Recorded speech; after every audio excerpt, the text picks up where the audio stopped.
session of Pakistan-Turkey bilateral political consultations was held in Islamabad last week.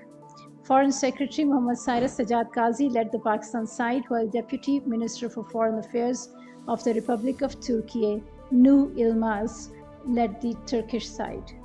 The talks encompassed all aspects of bilateral cooperation between Pakistan and Turkey.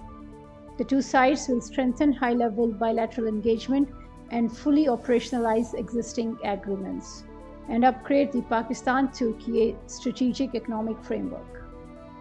They will also enhance cooperation in trade and investment, energy, security and defense, information technology, culture and tourism, education, and consular matters.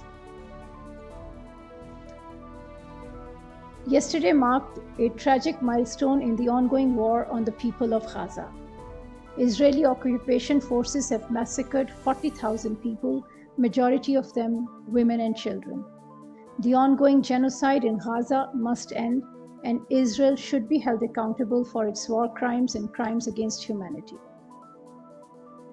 Pakistan strongly condemns the illegal storming of Al-Aqsa Mosque by hundreds of extremist settlers led by office bearers of the Israeli occupation authorities. Desecration of one of Islam's holiest sites and obstruction to the rights of worshippers have deeply hurt the sentiments of Muslims worldwide. This act is a violation of Geneva Conventions and blatant disregard of multiple UNSC resolutions regarding the historical city of Jerusalem.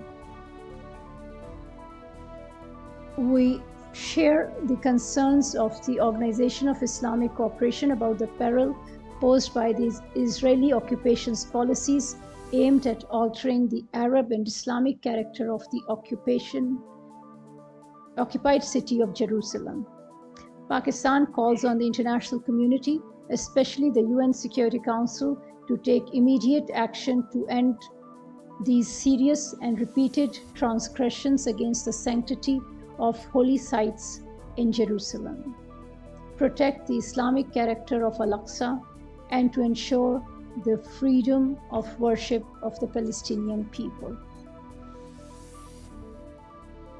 Pakistan strongly condemns the killing of 4 Kashmiri youths by Indian troops in the Doda district of Indian illegally occupied Jammu and Kashmir.